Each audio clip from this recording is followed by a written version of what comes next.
آج کی گفتگو کا موضوع ہے ذکر الہی، اللہ کو یاد کرنا۔ اللہ تعالیٰ کو یاد کرنا خوبصورت ترین کاموں میں سے ایک کام ہے، بہترین عبادات میں سے ایک عبادت ہے۔ قرآن پاک میں اللہ تعالیٰ اس کے بارے میں فرماتے ہیں وَلَذِكْرُ اللَّهِ اکبر، اور اللہ کا ذکر بہت بڑا کام ہے، بہت اچھا کام ہے۔ حقیقت یہ ہے کہ انسان جس چیز سے محبت کرتا ہے اس کو ضرور یاد کرتا ہے، اس کا ذکر کرتا ہے، دل ہی دل میں بھی اور زبان سے بھی، کیونکہ جس چیز کی محبت انسان کے دل میں ہوتی ہے وہ چیز زبان پر آ کر رہتی ہے۔ یہ ہو نہیں سکتا کہ ہم اللہ تعالیٰ سے محبت کرتے ہوں، دل میں اس کو یاد کرتے ہوں، پھر زبان سے اس کا ذکر کرنا بھول جائیں۔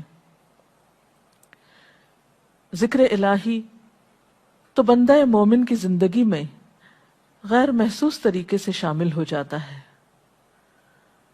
اس کی اس طرح عادت ہو جاتی ہے کہ انسان اٹھتے بیٹھتے چلتے پھرتے تنہائی میں سب کے بیچ میں بیٹھ کر اپنے رب کو یاد کرتا رہتا ہے، دل ہی دل میں یا زیر لب۔ وہ اپنے رب کو کسی حال میں بھی نہیں بھولتا، اور بھولے بھی کیوں؟ اس لیے کہ اس کی ذات پر رب کے احسانات ہر ایک سے بڑھ کر ہیں، اس کی نگاہیں ہر طرف رب کے کمالات دیکھتی ہیں، وہ ہر طرف رب کی نعمتوں کو دیکھ کر سرشار ہوتا رہتا ہے۔ وہ جس طرف بھی نظر اٹھاتا ہے وہیں اس کو رب کی قدرت اور تخلیق نظر آتی ہے، اپنے سامنے، دائیں بائیں، اوپر نیچے، ہر طرف زمین آسمان، جو کچھ بھی بنا ہوا ہے، جو کچھ بھی پھیلا ہوا ہے، وہ سب اس کے رب کا بنایا ہوا ہے۔ پھر وہ اس رب کو کیسے بھلا سکتا ہے؟ قرآن پاک میں اہل ایمان کو ذکر کرنے کی تلقین کی گئی ہے۔ اللہ سبحانہ وتعالیٰ فرماتے ہیں فَاذْكُرُونِي أَذْكُرْكُمْ، تم مجھے یاد کرو، تم میرا ذکر کرو، میں تمہیں یاد کروں گا۔ ایک اور جگہ پر فرمایا وَاذْكُرْ رَبَّكَ فِي نَفْسِكَ تَضَرُّعًا وَخِيفَةً وَدُونَ الْجَهْرِ مِنَ الْقَوْلِ بِالْغُدُوِّ وَالْآصَالِ وَلَا تَكُن مِّنَ الْغَافِلِينَ، اور اپنے پروردگار کو دل ہی دل میں عاجزی اور خوف کے ساتھ اور آہستہ آواز سے صبح و شام یاد کرتے رہو، اور دیکھنا غافل نہ ہونا، یعنی رب کی یاد سے کبھی بھی غفلت اختیار نہ کرنا۔ ایک اور جگہ پر فرمایا وَاذْكُرُوا اللَّهَ كَثِيرًا لَعَلَّكُمْ تُفْلِحُونَ، اور اللہ کا ذکر کرو کثرت کے ساتھ، بہت زیادہ۔ کیوں؟ لعلکم تفلحون، تاکہ تم فلاح پاؤ، کامیاب ہو جاؤ۔ اس سے پتہ چلتا ہے کہ اللہ تعالیٰ کو یاد کرنا کامیابی کی علامت ہے، اللہ کے ذکر میں کامیابی کی ضمانت ہے۔ مومن مردوں اور عورتوں کی صفت قرآن پاک میں یہی بیان کی گئی ہے کہ وہ بہت زیادہ اللہ کا ذکر کرنے والے ہوتے ہیں۔ سورۃ الاحزاب میں آتا ہے وَالذَّاكِرِينَ اللَّهَ كَثِيرًا وَالذَّاكِرَاتِ، اور اللہ کا ذکر کرنے والے مرد اور اللہ کا ذکر کرنے والی عورتیں جو کثرت سے اللہ کا ذکر کرتی ہیں۔ کثیراً اعد اللہ لہم مغفرۃ واجرا عظیما، اللہ نے ان کے لیے بخشش اور بہت بڑے اجر کا وعدہ کر رکھا ہے۔ اور پھر یہ کہ ذکر کرنے کے لیے کوئی خاص وقت مقرر نہیں، انسان ہر حال میں ذکر کر سکتا ہے، ہر وقت میں ذکر کر سکتا ہے۔ نبی صلی اللہ علیہ وسلم کے بارے میں آتا ہے کان یذکر اللہ فی کل احیانہ، آپ ہر وقت میں، یعنی ہر قسم کے وقت میں، یعنی دن میں یا رات میں، صبح میں یا شام میں اللہ کا ذکر کیا کرتے تھے۔ حدیث پاک میں آتا ہے، حضرت ابو موسیٰ اشعری سے روایت ہے مثل الذی یذکر ربہ والذی لا یذکرہ مثل الحی والمیت، رواہ البخاری۔ آپ صلی اللہ علیہ وسلم نے فرمایا اس شخص کی مثال جو اپنے رب کا ذکر کرتا ہے زندہ انسان کی طرح ہے، اور اس کی مثال جو اپنے رب کا ذکر نہیں کرتا مردہ شخص کی طرح ہے۔ گویا ذکر کرنے والا اور نہ کرنے والا، ان دونوں کے درمیان اتنا ہی فرق ہے جتنا ایک زندہ اور مردہ انسان میں فرق ہوتا ہے. اور یہ فرق کتنا بڑا ہے. یعنی انسان تو وہی ہوتا ہے، لیکن زندہ انسان میں اور مردہ انسان میں زندگی اور موت کا فرق ہے. بالکل اسی طرح جو شخص اپنے رب کو یاد کرتا ہے، اس کا ذکر کرتا ہے، اس کے اندر ایک زندگی ہے، اس کے اندر ایک خاص خوشی ہوتی ہے، اطمینان ہوتا ہے. اور وہ جو نہیں کرتا، اس کا دل مردہ ہوتا ہے، اس کے اندر زندگی کی کوئی امنگ نہیں ہوتی. ایک اور حدیث میں آتا ہے، نبی صلی اللہ علیہ وسلم نے فرمایا، اللہ تعالیٰ فرماتا ہے، میں اپنے بندے کے خیال کے مطابق ہوتا ہوں یا خیال کے ساتھ ہوتا ہوں. جو خیال وہ میرے بارے میں رکھتا ہے میں اسی کے مطابق اس کے ساتھ معاملہ کرتا ہوں، اور میں اس کے ساتھ ہوتا ہوں جب وہ مجھے یاد کرتا ہے. گویا ذکر کرنے والے اللہ کی مدد کے مستحق ہوتے ہیں. یعنی اللہ ایسے بندوں کے ساتھ ہوتا ہے جو ذکر کرتے رہتے ہیں. اگر وہ مجھ کو اپنے دل میں یاد کرتا ہے تو میں بھی اس کو اپنے دل میں یاد کرتا ہوں، اور اگر وہ مجھے کسی جماعت میں بیٹھ کے یعنی کسی گروپ میں یعنی پبلک میں بیٹھ کے یاد کرتا ہے تو میں اس کو اس سے بہتر جماعت میں یاد کرتا ہوں، یعنی فرشتوں کی جماعت میں یاد کرتا ہوں. تو گویا فَاذْكُرُونِي أَذْكُرْكُمْ، تم مجھے یاد رکھو میں تمہیں یاد رکھوں گا. تو جو شخص بھی یہ چاہتا ہو کہ اللہ تعالیٰ اس کو یاد رکھے، اس کی مشکل میں اس کی مدد کرے، تو اس کے لیے کیا ضروری ہے کہ پھر وہ ذکر کرتا رہے. اور ذکر تمام عبادات کو خوبصورت بناتا ہے. مثلا روزہ رکھنا ایک عبادت ہے، لیکن جس روزے میں ذکر الہی ہو اس کا اجر و ثواب کئی گنا بڑھ جائے گا. حج ایک عبادت ہے بذات خود، حج کا سفر ایک عبادت ہے، لیکن اس سفر میں انسان اگر ذکر الہی کرتا رہے تو اسی حج کا ثواب کئی گنا بڑھ جائے گا. اور نماز تو سراسر ہے ہی اللہ کی یاد کا نام. اقم الصلاۃ لذکری، نماز قائم کرو میری یاد کے لیے. اللہ کے ذکر کا بہترین طریقہ ہے. ایک اور موقع پر آپ صلی اللہ علیہ وسلم سے جب یہ پوچھا گیا کہ سب سے اچھی نماز کس کی، سب سے اچھا روزہ کس کا، سب سے اچھا حج کس کا، سب سے اچھا مجاہد کون، تو آپ صلی اللہ علیہ وسلم نے ہر بار یہی جواب دیا کہ جو اپنے ان کاموں میں ذکر الہی کثرت کے ساتھ کرے. اور ذکر کرنے والے ہر میدان میں آگے نکل جاتے ہیں. حدیث پاک میں آتا ہے نبی صلی اللہ علیہ وسلم نے فرمایا، مفردون سبقت لے گئے. لوگوں نے پوچھا کہ یہ مفردون کون ہیں؟ فرمایا وہ مرد جو کثرت کے ساتھ اللہ کا ذکر کرتے ہیں، اور وہ عورتیں جو کثرت کے ساتھ اللہ کو یاد کرتی ہیں. اور یہاں آپ نوٹ کر رہے ہیں خاص طور پر مردوں کے ساتھ ساتھ عورتوں کا ذکر بھی ملتا ہے. حضرت عبداللہ بن بصر فرماتے ہیں کہ ایک شخص نے عرض کیا، یا رسول اللہ صلی اللہ علیہ وسلم، بے شک اسلام کے احکام مجھ پر بہت ہیں، یعنی ذمہ داریاں بہت ہیں، کرنے کے کام بہت ہیں. آپ مجھے کوئی ایسی بات بتائیں جسے میں اپنے لیے لازم کر لوں، یعنی میرے لیے آسان ہو اور میں پابندی سے کر سکوں. تو آپ صلی اللہ علیہ وسلم نے فرمایا، لا یزال لسانک رطبا من ذکر اللہ، کہ ایک چیز پابندی سے پکڑ لو، اور وہ کیا کہ تیری زبان ہمیشہ اللہ کے ذکر سے تر رہے، ہر دم اللہ کو یاد کرتے رہو. اور یہ ایک حقیقت ہے کہ انسان کوئی بھی کام کر رہا ہو، مثلا خواتین کھانا پکا رہی ہیں، گھر صاف کر رہی ہیں، واک کر رہی ہیں، کوئی بھی کام کر رہی ہیں اس طرح کا، تو اس میں ساتھ ساتھ اللہ کی یاد کرتی رہیں. سبحان اللہ، الحمدللہ، اللہ اکبر، استغفر اللہ، لا الہ الا اللہ، ان اذکار کا ورد کرتے رہیں، تو اس میں کام بھی ہوتا رہے گا اور اس کے ساتھ ساتھ اللہ کی یاد بھی ہوتی رہے گی. خصوصی طور پر دو کلمات ایسے ہیں جن کے بارے میں بہترین اجر کی خوشخبری سنائی گئی. آپ صلی اللہ علیہ وسلم نے فرمایا، کلمتان، دو کلمات ایسے ہیں، خفیفتان علی اللسان، جو زبان پہ بہت ہلکے ہیں، یعنی پڑھنے میں کچھ مشکل نہیں، ثقیلتان فی المیزان، میزان میں بہت بھاری ہیں، حبیبتان الی الرحمن، رحمان کو بہت محبوب ہیں. اور وہ کیا ہیں؟ سبحان اللہ و بحمدہ، سبحان اللہ العظیم. چلتے پھرتے، اٹھتے بیٹھتے، کام کاج کرتے، تسبیح پڑھتے رہنا، ذکر کرتے رہنا، انسان کے دل کو جہاں اطمینان بخشتا ہے وہاں اس کے کام کو آسان بھی کر دیتا ہے اور اللہ کی مدد بھی ساتھ ہوتی ہے. اور قرآن پاک میں ایسے لوگوں کے لیے خوشخبری ہے، الا بذکر اللہ تطمئن القلوب، سنو اللہ کے ذکر سے دلوں کو اطمینان ہوتا ہے. اور ویسے بھی میزان میں بہت بھاری نیکی ہے.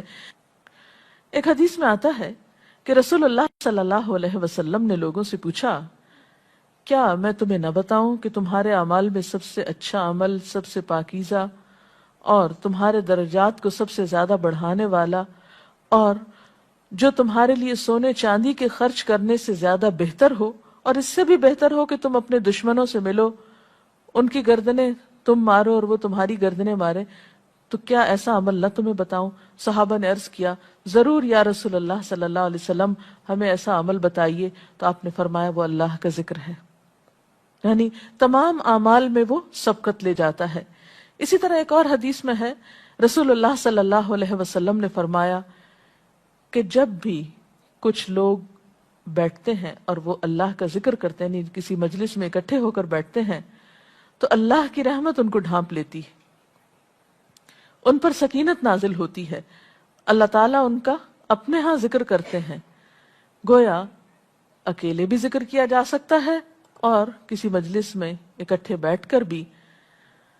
پھر اسی طرح صبح و شام بھی، جیسا کہ قرآن پاک میں آتا ہے، وَسَبِّحْ بِحَمْدِ رَبِّكَ قَبْلَ طُلُوعِ الشَّمْسِ وَقَبْلَ غُرُوبِهَا، اپنے رب کی تسبیح بیان کرو سورج نکلنے سے پہلے اور اس کے غروب ہونے سے پہلے. ایک اور جگہ پر آتا ہے وَسَبِّحْ بِحَمْدِ رَبِّكَ بِالْعَشِيِّ وَالْإِبْكَارِ، اپنے رب کی حمد و ثنا بیان کرو عشی کے وقت یعنی عصر کے وقت، والابکار اور صبح کے وقت. عشی کا لفظ جو ہے یہ زوال شمس سے غروب شمس کے درمیانی وقت کو کہتے ہیں. پھر اسی طرح انبیاء علیہ السلام کے بارے میں ہم دیکھتے ہیں، حضرت داؤد علیہ السلام بہت خوبصورت آواز سے، بہت خوبصورت انداز میں اللہ تعالیٰ کا ذکر کیا کرتے تھے. نبی صلی اللہ علیہ وسلم نے ایسے لوگوں کے بارے میں بہت خوشخبریاں دی ہیں. اور سب سے بڑی خوشخبری کیا ہے کہ خود اللہ تعالیٰ کا تقرب انسان کو حاصل ہوتا ہے، انسان کے گناہوں کا کفارہ ہوتا رہتا ہے. اور بعض اذکار جو بظاہر تو بہت معمولی نظر آتے ہیں لیکن ان کا اجر و ثواب اتنا ہے کہ انسان حیران ہوتا ہے کہ اتنے کم کلمات کے بدلے اتنا بڑا ثواب. جیسے نبی صلی اللہ علیہ وسلم نے فرمایا کہ الحمدللہ کہنا میزان کو بھر دیتا ہے. اب الحمدللہ دو لفظ ہیں لیکن جو شخص دل سے اس کو ادا کرتا ہے تملا المیزان، میزان بھر جاتا ہے اس سے. سبحان اللہ، الحمدللہ کے کلمات آسمانوں اور زمین کے درمیان کو پر کر دیتے ہیں. اتنا اجر و ثواب ہے ان چھوٹے چھوٹے کلمات کا بھی، لیکن اکثر شیطان ہمیں ان سے غافل رکھتا ہے. تو ضرورت اس بات کی ہے کہ ہم کثرت کے ساتھ اللہ کو یاد کرنے والے ہوں تاکہ ہمارے دین و دنیا کے کام سنور جائیں اور آخرت میں اللہ کے محبوب اور مقرب بندوں میں ہمارا شمار ہو. اگر اس سلسلے میں آپ کے ذہن میں کوئی سوال ہے تو آپ کر سکتے ہیں. جی آپ پوچھیں. محترم ڈاکٹر صاحبہ، ہمیں آپ بتائیں گے کہ مسنون اذکار کی طرف ہمیں رہنمائی فرمائیے. بہت سی کتابیں ایسے ہیں جس میں نبی صلی اللہ علیہ وسلم سے ہر موقع کی مناسبت سے اذکار مذکور ہیں. مثلا آپ دیکھیے کہ آپ صلی اللہ علیہ وسلم جب نیند سے بیدار ہوتے تھے تو اس وقت اللہ تعالیٰ کے ذکر سے دن کا آغاز کرتے تھے. صبح کے وقت الحمدللہ الذی احیانا بعدما اماتنا والیہ النشور. پھر اسی طرح بستر سے اٹھنے کے بعد انسان اپنے قضاء حاجت کے لیے اگر واش روم میں جاتا ہے تو اس وقت بیت الخلاء میں داخل ہونے کے وقت کا ذکر ہے.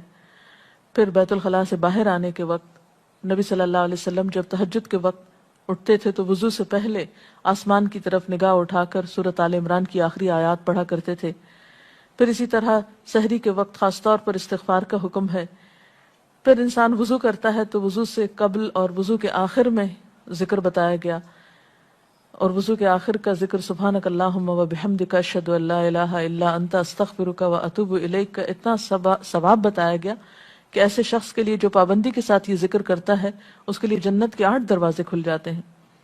پھر اسی طرح جب انسان گھر سے نکلتا ہے مسجد کی طرف جاتا ہے مرد حضرات، تو گھر سے نکلنے کے وقت کی دعا ہے، پھر اسی طرح راستے میں پڑھنے کی، پھر مسجد میں داخل ہونے کی، پھر مسجد کے اندر، پھر مسجد سے باہر نکلتے وقت، پھر دوبارہ گھر آتے ہوئے بازار سے اگر گزرتا ہے تو اس وقت کا ذکر ہے، پھر گھر میں داخل ہونے کا ذکر ہے، پھر اگر کچھ کھا رہا ہے انسان تو بسم اللہ پڑھ کر کھانے کا آغاز کرتا ہے اور الحمدللہ کے ساتھ پھر اختتام کرتا ہے، پھر اسی طرح چھینک آنے پر ذکر ہے، پھر مرغا اگر آزان دیتا ہے تو اس وقت کا ذکر ہے، پھر مؤذن کی آزان سن کر انسان اس کو جواب دیتا ہے، اس کے بعد کا پھر ذکر ہے، پھر اسی طرح انسان کسی کے ساتھ جب معاملہ کرتا ہے، کہیں وعدہ کر رہا ہے تو اللہ کو یاد کرتا ہے انشاءاللہ کہہ کے، پھر اسی طرح کوئی اچھی چیز دیکھتا ہے ماشاءاللہ کہتا ہے، کہیں استغفر اللہ کہتا ہے۔ تو بندہ مومن کی زندگی کا کوئی مقام اور کوئی موقع ایسا نہیں جس کے بارے میں نبی صلی اللہ علیہ وسلم نے کوئی نہ کوئی خوبصورت انداز کا ذکر نہ سکھایا ہو۔ حتیٰ کہ انسان شام ہوتی ہے تو پھر صبح و شام کے اذکار ہیں، پھر اسی طرح ہر نماز کے بعد کے اذکار ہیں، تسبیحات ہیں، پھر بستر میں جاتے وقت کی دعا ہے، پھر اسی طرح اگر آپ کسی بیمار کی عیادت کرنے کے لیے گئے ہیں تو اس وقت کی دعا ہے، اگر کوئی بیمار ہو جاتا ہے تو اس کے اوپر پڑھی جانے والی دعائیں ہیں۔ یعنی کوئی بھی زندگی کا گوشہ ایسا نہیں جس میں ذکر الہی کی طرف ہمیں متوجہ نہ کیا گیا ہو۔ اور حقیقت یہ ہے کہ انسان جب اس دنیا سے رخصت ہوتا ہے اور اگر لا الہ الا اللہ پر اس کی موت آتی ہے تو انشاءاللہ اس کے لیے بشارت ہے جنت میں جانے کی، لیکن یہ اسی وقت ہو سکتا ہے جب ہم اپنے عام حالات میں ذکر کے عادی ہوں۔ یہ نہیں ہو سکتا کہ عام طور پر ہم غافل رہیں اور اچانک موت کے وقت ہمیں یاد آ جائے۔ اور بات یہ ہے کہ جس خیر پر انسان دنیا سے رخصت ہوتا ہے اسی پر پھر قیامت کے دن اٹھایا جائے گا، اس لیے ذکر کو اپنی عادت میں شامل کر لینا چاہیے۔ جی آپ پوچھیے۔ ذکر اور دعا میں کیا فرق ہے؟ کیا دعا بھی ذکر میں شامل ہے یا ذکر اور دعا دو مختلف چیزیں ہیں؟ ذکر اور دعا دونوں ایک ہی چیزیں ہیں۔ ذکر کا مطلب ہے اللہ کو یاد کرنا۔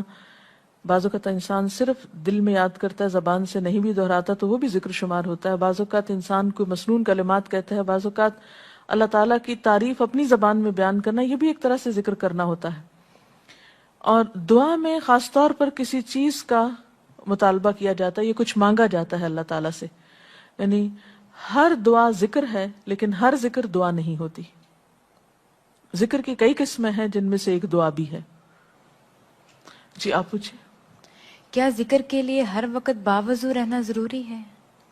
ذکر کے لیے ہر وقت باوضو رہنے کی شرط نہیں ہے۔ قرآن پاک میں اللہ تعالیٰ فرماتے ہیں الذین یذکرون اللہ قیاما وقعودا وعلی جنوبہم ویتفکرون فی خلق السماوات والارض ربنا ما خلقت ھذا باطلا سبحانک فقنا عذاب النار۔ وہ لوگ جو اللہ کو یاد کرتے رہتے ہیں کھڑے ہو کر، بیٹھ کر، لیٹ کر، اپنے پہلوؤں پر، اور کائنات میں غور و فکر کرتے رہتے ہیں، کہتے ہیں کہ پاک ہے تو اے ہمارے رب، ہمیں آگ کے عذاب سے بچا۔ تو اس سے یہ پتہ چلتا ہے کہ انسان بیٹھ کر، چلتے پھرتے اور لیٹ کر بھی اللہ کو یاد کر سکتا ہے۔ اب لیٹنے کی حالت ایسی جس میں سونا بھی شامل ہے، تو سوتے ہوئے اگر انسان ڈر جائے یا کوئی برا خواب ہے تو اس وقت بھی ذکر کرنا، مسنون ذکر موجود ہے۔ یعنی اس وقت بھی نبی صلی اللہ علیہ وسلم نے دعا مانگنے کا طریقہ بتایا کہ اب کیا پڑھو، تاکہ تم اس خواب کے خوف سے، اگر کوئی ناپسندیدہ خواب ہے تو اس سے باہر آ جاؤ۔ تو اب آپ دیکھیں کہ سو کر تو وضو باقی نہیں رہتا، اور اگر اللہ کی یاد کے ساتھ ہر وقت باوضو ہونے کی شرط ہوتی تو پھر تو شاید ہی کوئی ذکر کر سکتا ہر وقت، کیونکہ ایک مشکل کام ہے۔ وضو نماز کے لیے شرط ہے، نماز وضو کے بغیر نہیں ہوتی، لیکن ذکر آپ وضو کے بغیر کر سکتے ہیں، اور اس میں درود شریف بھی شامل ہے، آیت کریمہ بھی شامل ہے۔ ہاں افضل ہے اگر آپ کو توفیق اللہ نے دی کہ آپ وضو کے ساتھ ہیں اور وضو کے ساتھ ذکر کریں، لیکن اگر باوضو نہیں ہے تو ذکر سے آپ کو کوئی چیز روک نہیں سکتی، الا یہ کہ آپ بیت الخلاء میں ہیں، اس وقت ذکر نہیں کرنا چاہیے۔ ادروائز آپ عام روٹین کے نارمل کاموں میں اللہ تعالیٰ کو یاد کر سکتے ہیں، خواہ وضو سے ہوں یا بغیر وضو کے ہوں۔ جی آپ۔ قرآن پاک جو ہم پڑھ رہے ہوتے ہیں تو کیا ضروری ہے کہ ہم بہت پراپرلی بیٹھ کر پڑھیں یا ہم ٹیک لگا کے یا ہم اپنے بستر پہ بھی پڑھ سکتے ہیں؟ افضل تو یہی ہے، پسندیدہ یہی ہے کہ انسان با ادب بیٹھے، لیکن اگر آپ قرآن پاک کا کچھ حصہ زبانی یاد کیے ہوئے ہیں، کچھ صورتیں ایسی آپ کو آتی ہیں اور آپ چلتے پھرتے ان کی دہرائی کرنا چاہتے ہیں تو ایسا بھی کر سکتے ہیں۔ اجتماعی ذکر کی کیا کیا صورتیں ہو سکتی ہیں؟ اجتماعی ذکر میں قرآن پاک کا پڑھنا، پڑھانا، سیکھنا، سکھانا، اس کو یاد کرنا، یہ تمام چیزیں آتی ہیں۔ اس کے ساتھ ہی آج کا پروگرام کا وقت ختم ہوتا ہے، اجازت چاہتے ہیں۔ السلام علیکم ورحمۃ اللہ وبرکاتہ۔ اللہ اکبر، اللہ اکبر، لا الہ الا اللہ، اللہ اکبر، اللہ اکبر وللہ الحمد۔